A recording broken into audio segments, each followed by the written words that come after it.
Johnny Depp Amber Heard war, to me, the biggest takeaway from all this stuff, because I don't know who's right and who's wrong. I think if I had to pick a side, I'm more team Johnny, because she had like an audio tape thing where she was basically admitting to abusing him, and she just seems crazy to me. But Johnny, then he's all, wonky and drunk all the time. So is it possible that he's a wife beater? Yes. Do I think that it happened? A lot of this seems more fishy. It seems more like she's lying than it seems like it's truthful. But so I'm skewing towards him.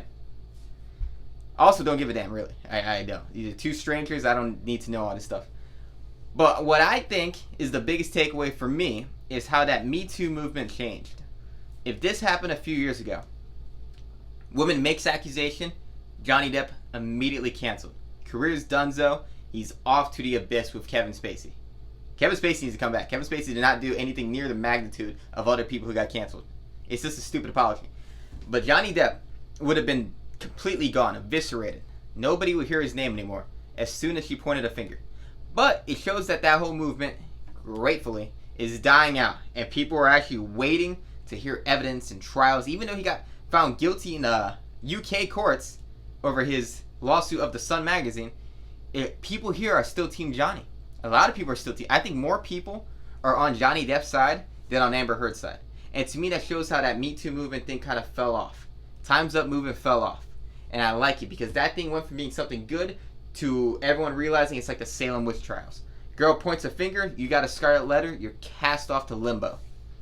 Now, it's girl points a finger, everybody sits back. It's seemingly for this, people are sitting back and waiting. And I think it's very interesting. I think Warner Brothers firing him, acting like he left, is stupid. It's just them trying to save face. But those movies sucked anyway, so I don't really feel bad for him. It's like he got paid to get out of shitty movies. Mads Mikkelsen's a great replacement. Those movies suck ass anyways. They're boring. So Johnny Depp is still in a fine spot, I think. I don't think his career is going to be done. He's still making money. I think Amber Heard, though, is going to get dropped by DC from Aquaman 2. 1 million people signed a petition. Petitions are pointless. But I think the scrutiny of her is elevating. So in the end, I actually feel like Johnny Depp's going to win. And to me, it just shows the biggest takeaway is just that Me Too movement and Time's Up thing dissipated. And the power of the woman pointing the finger and you immediately lose is gone. And it seems like people are getting more common sense back. So one of the biggest reasons I want Trump to vanish, because since he showed up, whether you're a Trump supporter or not a Trump supporter, when he popped up, it's when everybody got hypersensitive.